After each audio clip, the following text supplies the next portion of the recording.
तो क्या कह रहे हैं, ये मूल ज्ञान अभी मत खोलना। ये मूल ज्ञान कब खोला जाएगा, जब द्वादश पंथ खत्म हो जाएंगे। खत्म होने का मतलब ये नहीं कि वो बंदे ही हो जाएंगे। खत्म होने का मतलब होता है जैसे आपकी 12वीं की पढ़ाई खत्म हो जाए तो आप कहां जाओगे, कॉलेज में। आपकी 10वीं की पढ़ाई खत्म हो जाए कहां जाओगे, 11वीं में। आपकी पहली क्लास की पढ़ाई खत्म हो जाए कहां जाओगे, दूसरी में। इसी प्रकार साहिब ने बोला, मूल ज्ञान तब लग छुपाई जब लग द्वादश पंथ ना मिट जाए। यानी जब तक 12वां पंथ खत्म नहीं हो जाता तब तक इस ज्ञान को हम छुपा के रखेंगे धर्मदास। उसके बाद इस ज्ञान को ऐसा उजागर करेंगे कि पूरे विश्व में इस मूल ज्ञान का डंका बजेगा, डंका। और उसके बाद सारे पंथ, नाना प्रकार के गुरुओं के नाना प्रकार के पंथ, ये सब पंथ एक सतनाम के झंडे के नीचे आ जाएंगे। हमारे झंडे के ऊपर क्या लिखा होता है, सतनाम। ये उसी का इशारा था, ये उसी का इशारा था कि ये एक झंडा और एक नाम और एक भाषा होगी। किसके वचन है ये बाबा जय गुरुदेव के वचन है। कौन कौन जय गुरुदेव वाले यहाँ पे हाथ खड़ा करो जरा, 2-3 है। आपको पता है ना बाबा जय गुरुदेव ने क्या कहा था अपनी भविष्यवाणियों में, कि ये जो पंथ चल रहे हैं अभी भारत देश में, ये तो छोटी छोटी नदियां हैं। अभी तो समंदर आएगा, समंदर। और जब वो समंदर आएगा तो ये सारी नदियां उसमें समा जाएंगी और एक ऐसा पंथ चलेगा जिसके मुकाबले में इस दुनिया में आज तक कोई पंथ न चला हो। बोला था कि नहीं बोला था? और उस पंथ के बारे में क्या बोला, उसका एक नाम, एक भाषा और एक झंडा होगा। बोला था कि नहीं बोला था? और बाबा जी नाम कितने देते थे, 5। जो खुद 5 नाम देता था वो सबको जगा के गया कि जो आने वाला पंथ है वो 5 नाम नहीं, एक नाम देगा। एक नाम, एक झंडा, एक भाषा। ये अलग अलग भाषाओं के नाम नहीं होंगे कि हिंदुस्तानी हिंदी में जपेगा, अरबी अरबी में जपेगा, जापानी लड़का जापानी में जपेगा, चाइनीज लड़का चाइनीज में जपेगा। ये सारी भाषा खत्म हो जाएंगी। कितनी भाषा चलेगी, एक भाषा। समझ लो, ये बाबा जय गुरुदेव के वचन हैं।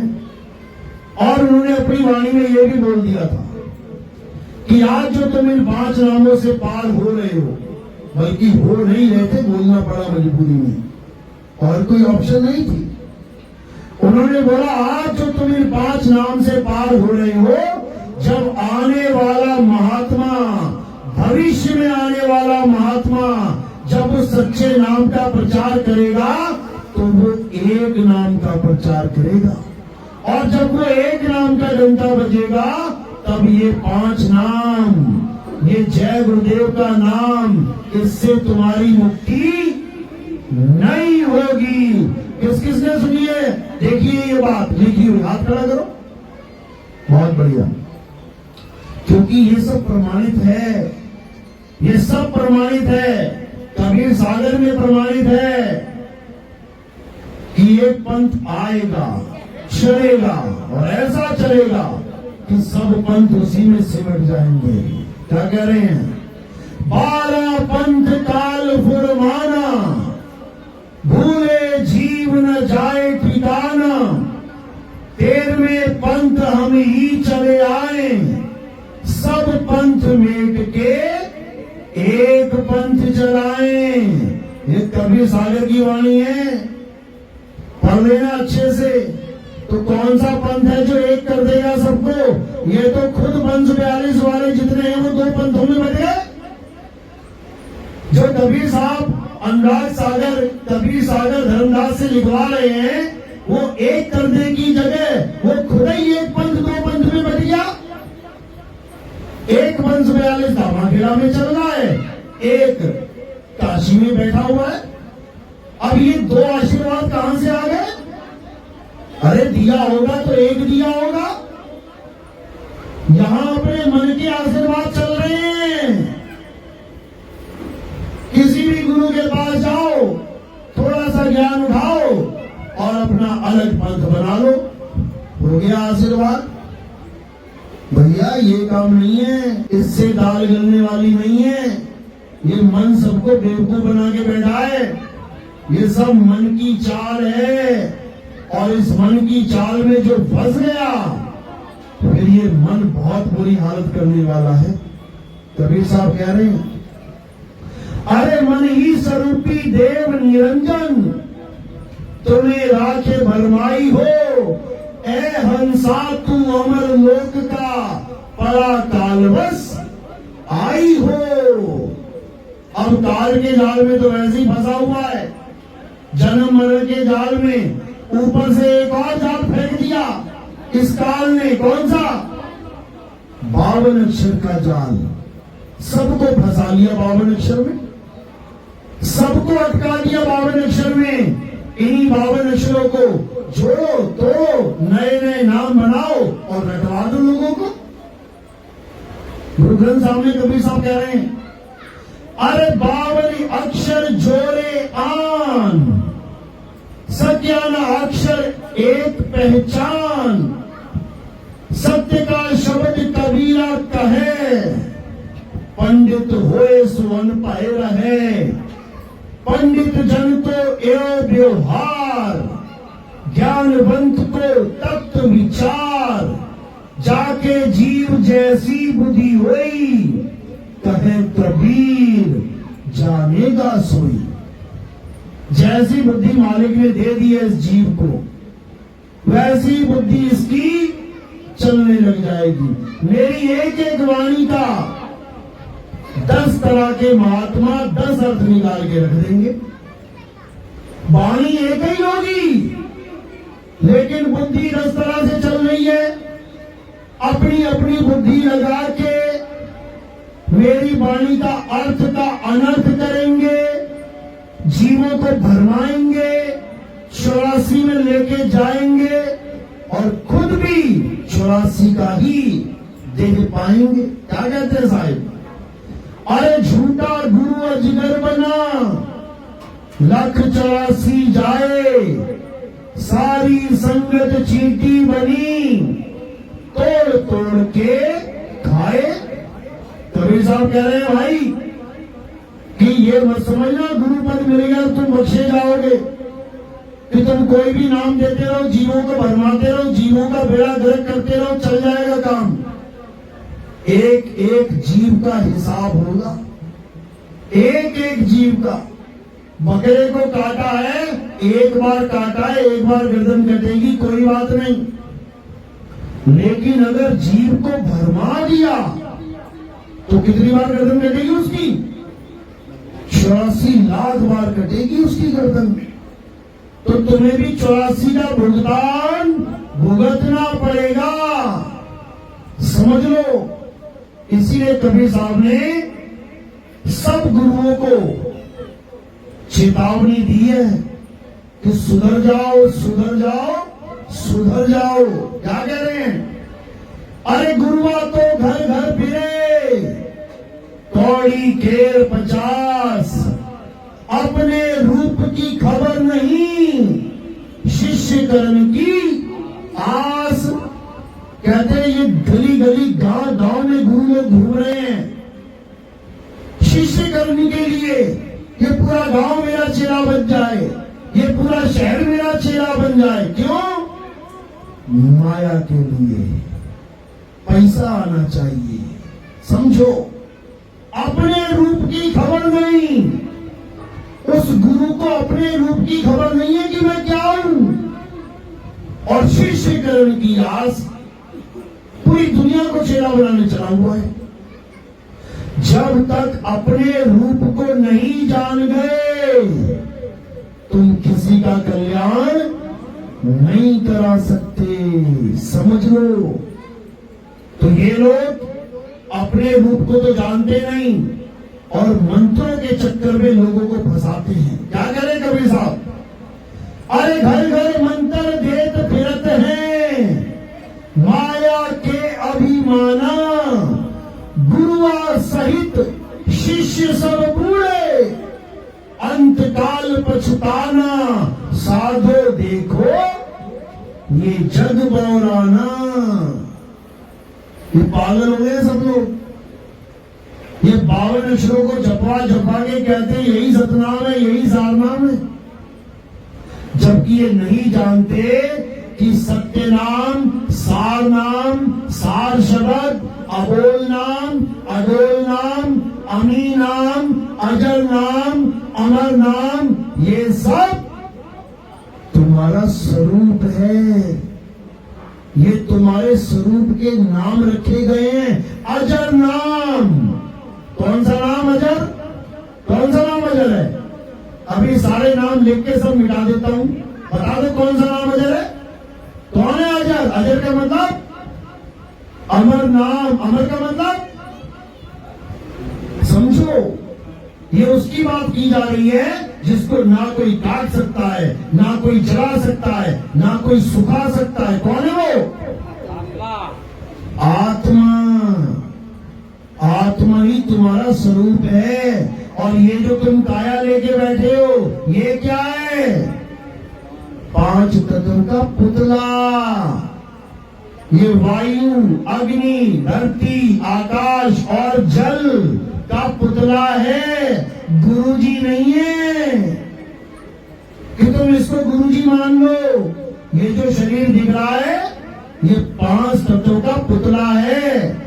सबसे ऊपर आकाश, उसके नीचे वायु चल रही है, देखो वायु, आकाश, वायु, इसके नीचे क्या है? अग्नि। हाथ लगाने देखो पेट के पास, गरम गरम लगेगा। उसके नीचे क्या है? जल। उसके नीचे क्या है? धरती। ये 5 तत्व काम कर रहे हैं अपना। ये 5 तत्व गुरु नहीं है कि तुम गुरु जी की फोटो लगा के बैठे और अगरबत्ती कर लो, मेरे गुरु जी, मेरे गुरु जी। ये 5 तत्व भी किसी का गुरु जी होता है क्या? अगर 5 तत्वों की पूजा करनी है तो आकाश की तरफ अगरबत्ती कर दो, पानी की तरफ अगरबत्ती कर दो, हवा चले अगरबत्ती घुमा दो, धरती की तरफ अगरबत्ती कर दो, आग की तरफ अगरबत्ती कर दो। ये 5 तत्व ही तो ये बने बैठे हैं। उन तत्वों की अगरबत्ती करना ही इन तत्वों की अगरबत्ती है। ये शरीर गुरु नहीं है। गुरु कौन है? कौन है गुरु? कौन है? आत्मदेव गुरु है।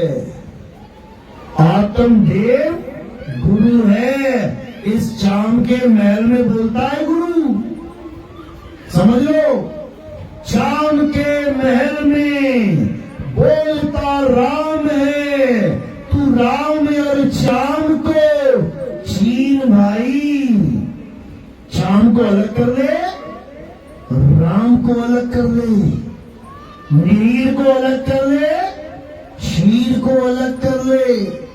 नीर क्षीर का करे निबेड़ा और कहे कबीर सो हंस है मेरा।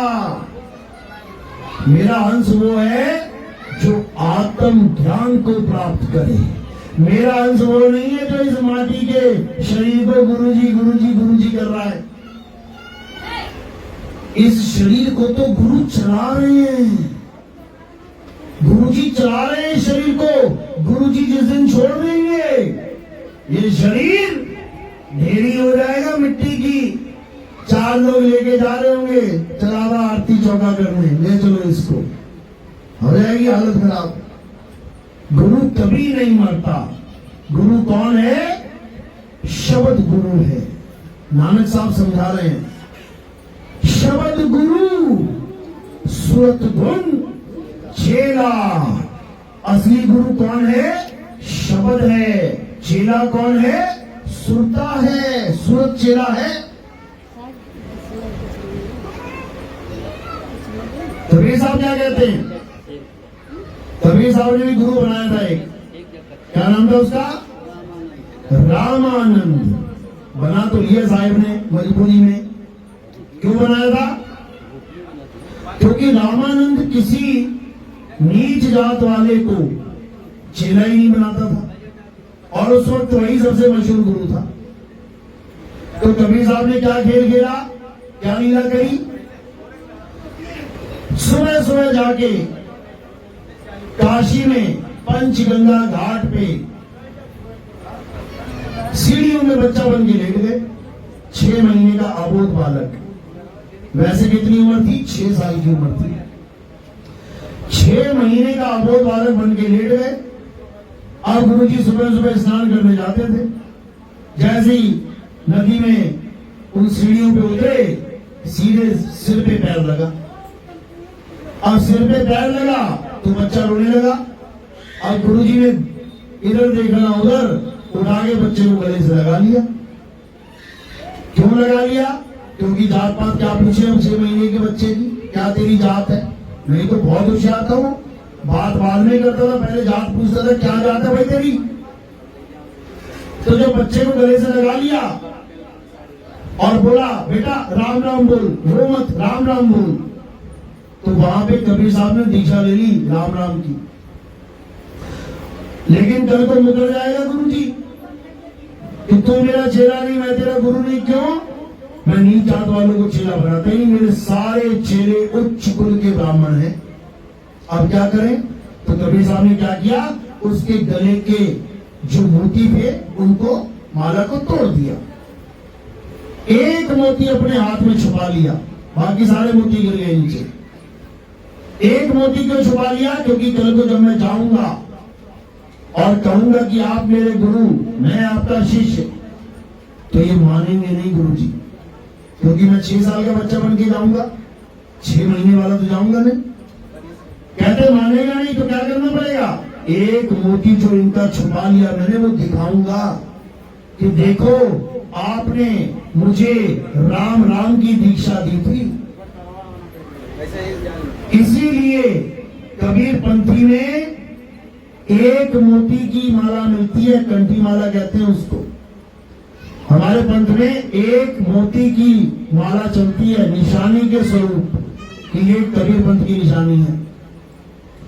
तो वो जो गुरुजी कबीर साहब ने किए, उन्हें करने की जरूरत नहीं थी, करने पड़े मजबूरी में, क्योंकि उनकी बात को कोई सुनता ही नहीं था। कहते थे इतना ज्ञान तेरे पास कहां से आया बता, तू निगुरा है, तू भले कितना ही बड़ा ज्ञान दे दे, निगुरे का ज्ञान ग्रहण करने योग्य नहीं होता। समझ लो, आज के जमाने में निगुरे गुरु बने बैठे हैं। पहले निगुरे को बोलने की भी इजाजत नहीं होती थी सभा में। पहले तुम्हें अपने गुरु वंश की प्रणाली बतानी पड़ती थी, किसके चेहरे हो, क्योंकि शास्त्र अनुसार बात करोगे। अगर गुरु धारण किया होगा और गुरु धारण नहीं किया होगा तो क्या करोगे? मनमुखी बातें करोगे। कौन समय बर्बाद करेगा अपना? तो कबीर साहब जब बात करते थे तो लोग उनसे पूछते थे कि तेरा गुरु कौन है? तो कबीर साहब के पास कोई जवाब नहीं होता था। क्यों? क्योंकि उनका कोई गुरु था ही नहीं, उनको किसी गुरु की जरूरत ही नहीं थी। मजबूरी में गुरु बनाना पड़ा। साहिब ने बोला भी है दोहा, जग मर्यादा कारणे गुरु किया रामानंद। अरे शब्द हमारा गुरु है, सदा हमारे संग। कहते मेरा असली गुरु शब्द गुरु है, जो हमेशा मेरे साथ रहता है। ये तो जग मर्यादा के लिए बना लिया कि मेरी बात लोग सुनते नहीं थे, चलो जी गुरु जी बन गया, हो गया, अब तो सुन लो। तो ये महिमा है हमारे बंदी छोड़ की, हमारे सतगुरु कबीर साहब की, कि वो इस धरातल पे आते हैं तो पत्थर के पुजारियों को भी गुरु बना के उनको भी पार करने आते हैं, गुरु को तारने आते हैं। कैसे तरे रामानंद जी महाराज? कबीर साहब की वजह से तरे हैं, नहीं तो पत्थर ही पूछते रह जाते सारी उम्र। लेकिन दुख के साथ कहना पड़ता है कि आज हमारे कबीरपंथी पत्थर पूजने से बाज नहीं आ रहे। नाम रख लिया कबीरपंथी और पूजा कर रहे हैं पत्थरों की। जब पत्थर टूट जाता है तो कहां फेंक देते हैं? कबाड़ में। तो किसकी पूजा करते रहे आज तक? कबाड़ की। इसीलिए मैं कहता हूं ये कबीरपंथी नहीं है, कबाड़पंथी है। कबीरपंथी कब होंगे? जब कबीर को जान लेंगे, कबीर को पहचान लेंगे। अरे कक्का केवल नाम है, बब्बा ब्रह्म शरीर और रारा सब में रम रहा, वाको नाम कबीर। जब कबीर को जान लेंगे तब ये कबीरपंथी होंगे, अभी कबाड़पंथी है ये सब। तो साहिब फिर समझा रहे हैं, अरे कबीर कबीर क्या करे, तू खोज अपन शरीर, ये 10 इंद्रियां बस में कर, तू आपे आप कबीर। तू ही कबीर है, लेकिन तुझे याद ही नहीं है कि मैं कबीर हूं, भूला बैठा है। अरे हंसा तू तो सबल था, हल्की तेरी चाल रंग कुरंगी पड़ गया, ताते हुआ द्वार। साहिब समझा रहे हैं, हंसा तू तो सबल था, तेरा स्वरूप कुछ और था, लेकिन एक इच्छा के कारण तुमने सारा गुण गोबर कर लिया। बीजेपी में क्या समझा रहे हैं, क्या कह रहे हैं? जैया जन्म मुक्ता हता, तैया हता न कोई, और छठी तुम्हारी हो जगह, और तू कहां चला भिगोए। तू अपने स्वरूप को भूल के कहां जा रहा है? तू कहां चक्कर में पड़ने जा रहा है इस 5 तत्वों के? ऐसा चक्कर में पड़ा कि चक्कर बन गया। 84 लाख में भ्रमण करता नहीं थक रहा है। 84 लाख के बाद एक जन्म मिलता है इंसान का, उसमें भी इसको खबर नहीं पड़ रही है कि मैं क्या करूं। कह रहा है टाइम पास नहीं हो रहा इसलिए मैंने टीवी ले लिया, टाइम पास नहीं हो रहा इसलिए मैंने मोबाइल ले लिया, टाइम पास नहीं होता इसलिए मैं घूमने चले जाता हूं। अरे टाइम है कहां? कितना टाइम है तुम्हारे पास? 84 लाख जन्म, और ये केवल 60-70 साल का एक शरीर। सोचो, इतना अनमोल जन्म बर्बाद करने में लगा है, पत्थर पूजने में, माला जपने में, मंत्र जपने में, ये सब छोड़ना है। क्या कह रहे हैं साहब? अरे माला फेरू ना हरि भजू, और मुख से कहूं ना राम। राम हमारा हमको भजता, और हम पावे विश्राम। कहते हैं मेरा हंस होगा, ये मुंह से बोलने वाले राम पे भरोसा नहीं करेगा, कि मुंह से बोलने वाले नामों को जपेगा, कभी नहीं जपेगा, त्याग देगा, छोड़ देगा। क्या बोल रहे हैं? एक नाम को जानकर दूजा दे बहा, चंचल से नहीं चल भया, नहीं आवे नहीं जा। यानी एक नाम, कौन सा नाम? ये अजर नाम, अमर नाम, अमी नाम नहीं, एक नाम। कौन सा नाम? सतनाम। सतनाम,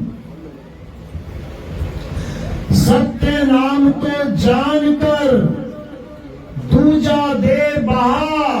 कौन से बहाने हैं? ये 52 अक्षरी नाम, ये हिंदी के नाम, ये उर्दू के नाम, ये पंजाबी के, ये फारसी के, ये चाइनीज जापानीज नाम नहीं जपने हैं, छोड़ दो। किसको जानना है? अपने सत्य स्वरूप को जानना है, अपने आत्म स्वरूप को जानना है, इसके अलावा और किसी को नहीं जानना, तब काम बनेगा, नहीं तो नहीं बनेगा। तो साहिब समझा समझा के थक गए, लेकिन इस नादान जीव के कान में चू नहीं देंगी। ये उसी कार्रवाई में पड़ा रहा, मन की कार्रवाई में ये मनमुखी बना रहा। ये कबीर साहब की वाणियों को पीछे फेंकता गया। इसीलिए कबीर साहब ने कहा था कि एक ऐसा पंथ चलाऊंगा आके कि उसके बाद सारी दुनिया का अज्ञान खत्म हो जाएगा। ये प्रमाणित है। तो वही पंथ कौन सा पंथ है? हमारे सदगुरु मदन साहिब जी का पंथ है। मदन साहिब को कबीर साहब आज से लगभग 125 साल पहले प्रकट होके मिले, क्योंकि कबीर साहब किसी देव बंधन के गुलाम नहीं है, किसी माँ बाप के मिलन के गुलाम नहीं है कि माँ बाप की शादी नहीं होगी तो कबीर पैदा नहीं होगा। कबीर साहब पैदा नहीं होते, कबीर साहब प्रकट होते हैं। अरे पानी से पैदा नहीं और श्वासा नहीं शरीर, कछु आहार करते नहीं, वातो नाम कबीर। अरे गगन मंडल से उतरे साहिब सत्य कबीर, और जल जमाही पौधन किए दोनों दिन के तीर। समझ लो, वो प्रकट होते हैं। वो जैसी प्रकट हुए मदन साहिब के सामने, गर्दन काटने जा रहे थे अपनी मदन साहिब। क्यों? अष्टांग योग सिद्ध थे, अष्टांग योग सिद्ध थे। जब कबीर वाणी पड़ी, बीजक पड़ी, तो जमीन निकल गई पैरों से। कहते जो हमें प्राप्त हुआ आज तक, वो सारा खंडन कर दिया बीजक में। यानी हम खाली के खाली बैठे हैं और सोच रहे हम अष्टांग योग सिद्ध हो गए। अब ललक लग गई कि मुझे वो चाहिए जो बीजक में बताया है कबीर साहब ने। क्या बताया है? सारी शब्द गई बाची हो, मानो एतबारा, अक्षर पुरुषिक पेड़, निरंजन वाकी डारा। यानी मुझे सार शब्द चाहिए जिससे मैं बचूंगा। लेकिन कोई गुरु था ही नहीं जो उनको सार शब्द का लखाव कराए। तो कहते हैं जंगल में चले गए तलवार लेके। कहते हैं मालिक को अरदास करते हैं, परमात्मा से अरदास करते हैं कि मुझे अगर आपने प्रकट होकर सार शब्द का भेद नहीं समझाया तो मैं अपनी गर्दन उड़ा दूंगा। 7 दिन का समय बोल दिया कि अगर 7 दिन के अंदर परमात्मा नहीं आए, अगर इस दुनिया में है तो, अगर नहीं आया तो मेरा भी रहने का क्या फायदा? जब परमात्मा ही नहीं है तो मैं क्या करूंगा रह के? तो उन्होंने 7 दिन का शपथ लिया कि 7 दिन में अगर परमात्मा नहीं आए तो मैं गर्दन काट लूंगा। 7 दिन तक बैठे रहे और जब उठे तो परमात्मा नहीं आया। नहीं आया तो बड़ा दुख हुआ। बोले इस दुनिया में परमात्मा है ही नहीं, ये सब कल्पित ज्ञान है। जितने ये वेदों पुराणों में, जितने ग्रंथों में ये बोला गया, ये सब झूठ है। बस इतना ही बोले, गर्दन पे तलवार रखी और झटके से जब काटने लगे, इतने में कबीर साहब प्रकट हुए, हाथ पकड़ लिया। क्यों भाई मदन, आत्महत्या करके महापाप करने चले हो? मदन साहब कहते छोड़ दो मुझे, मेरे जीने का कोई मकसद ही नहीं है। कहते क्या हुआ, तुझे क्या चाहिए? कहते वो आप नहीं दे सकते जो मुझे चाहिए, जो मुझे दे सकता है वो आया ही नहीं। कहते तू बता तो सही तुझे क्या चाहिए? कहते मुझे सार शब्द चाहिए। कहते बस इतनी सी बात, बैठ। वहीं बैठा के उनको सार शब्द का ज्ञान समझा दिया। जब सार शब्द का ज्ञान समझा दिया तो मदन साहिब निहाल हो गए। कहते धन्य मेरे भाग जो आप मिले। आप हैं कौन? तब कबीर साहब ने कहा अभी भी नहीं पहचान पाया। तो मदन साहब चरणों में गिर पड़े, कहते मुझे आज यकीन हो गया कि परमात्मा है, लेकिन इस संसार में इतने जीव फंसे पड़े हैं, इतनी दुर्गति है जीव की, कैसे कल्याण होगा इनका, कैसे बचेंगे ये सब। ये ज्ञान सबको मिलना चाहिए। तो कबीर साहब ने क्या कहा कि ये ज्ञान सबको मिलेगा और तेरे ही द्वारा मिलेगा, तेरे ही पंथ के द्वारा मिलेगा। मदन साहब कहते मैं कैसे प्रचार करूंगा पूरे संसार में। तो कबीर साहब क्या कहते, चिंता मत कर, तेरे पंथ में 4 गद्दियां चलेंगी। कौन कौन सी? एक आचार्य गद्दी सबसे टॉप पे, एक दीवान गद्दी, एक कोतवाल गद्दी, एक कड़ीधार गद्दी। ये ऊपर की 3 गद्दियां जो होंगी, ये 3 मन के प्रभाव होंगे, ये मन की अवस्थाएं होंगी। यानी आचार्य गद्दी मतलब जिसके मन में आचार्य बनने की हवस होगी, वो आचार्य गद्दी का कहलाएगा। दीवान गद्दी यानी आश्रमों की देख रेख, सारा सिस्टम बनाना। कहते हैं जो जिसके मन में आश्रम बसा होगा, थोड़ा सा पैसा आया नहीं ये बनवा लूं, थोड़ा सा पैसा आया नहीं वो बनवा लूं, ये दीवान गद्दी होगी। कोतवाल गद्दी जो सारे झगड़ों फसादों का निपटारा करने का जिस ज्यादा ललक होगी। आश्रम की जमीन पे कब्जा कर लिया, हम केस कर देंगे, ऐसा हो गया हम ये कर देंगे, झगड़ा हो गया हम ठीक कर देंगे। इन तीनों का ध्यान इसी में रहेगा। लेकिन जो चौथी गद्दी होगी, कड़ीहार गद्दी, कहते हैं उसके द्वारा पूरे संसार में डंका बजेगा। तो साहिब ने वहां बाणी बोली, चौथी गद्दी होई अवतारा, ताका चरित्र विदित संसारा, हम उनके सिर बैठ में आई, और वासे पार कोई नहीं पाई। चौथी गद्दी भई अवतारा, और डंका बाजी सब संसारा। कहते हैं जब उस ज्ञान का अवतार होगा, यहां देह के अवतार की बात नहीं करी उन्होंने, ज्ञान अवतार की बात करी है, क्योंकि देह गुरु होता ही नहीं है। ज्ञान अवतार की बात करी कि जब वो ज्ञान प्रकट होगा, पूरे संसार को एक कर देगा।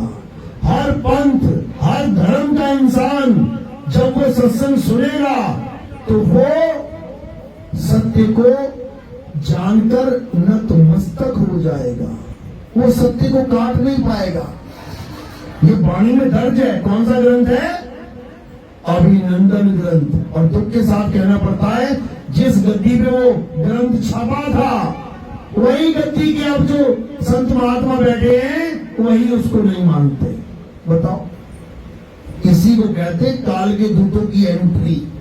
कबीर साहब ने मदन साहब को भी बोल दिया था, अरे बहुत मदन में पंथ चले हैं, बहुत ज्ञान कथ के समझई है, वाकी बात न मानो एका, सार शब्द में राखो टेका। ये तब बोला था 125 साल पहले। इसी पंथ का उजागर होना था, और सारे पंथ एक पंथ में समा जाएंगे, और समा ही रहे हैं, आपके सामने ही है। जब मैं अकेला चला था तो मैं अकेला ही था, हमारे आश्रम वालों ने भी हमारा साथ ना दिया, आश्रम के साधु संतों ने टांग खींचने का काम किया। लेकिन आज वो समय है जब हर इंसान इस ज्ञान को सुनता है, समझता है, और अपने जीव का कल्याण करने के लिए सतनाम के झंडे के नीचे आ जाता है। ये है वो पंथ, ये 52 खरी पंथ नहीं है, समझ लो। बात समझ में आ रही है मेरी? किस किस के समझ में आ रही है? हाथ खड़ा करेगा, बहुत अच्छी बात है। अगर ये जीव जाग गया, अगर ये जीव जाग गया, तो इसे भरमाने वाला कोई माई का लाल पैदा नहीं हो सकता। भरमाए तब जा रहे हैं क्योंकि सोए हुए हैं। और कबीर साहब क्या कह रहे हैं? मैं कहता हूं जागत रहियो और तू जाता है सोई रे। तेरा मेरा मनवा कैसे एक होई रे। कैसे एक होगा? अब होगा, अब जगेंगे सब, क्योंकि समय आ गया है मेरे भाइयों, समय आ गया है। तो आज का सत्संग यही समाप्त करते हैं।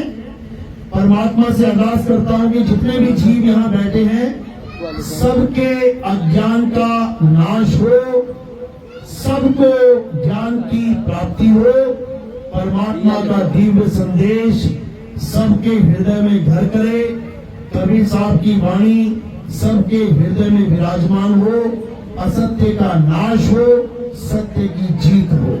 बोलिए परमपिता परमात्मा की, सदगुरु बंदी छोड़ कबीर साहेब की, सभी संतों की, सभी भक्तों की, आज के आनंद की, सकल हंस के बंदगी साहेब बंदगी।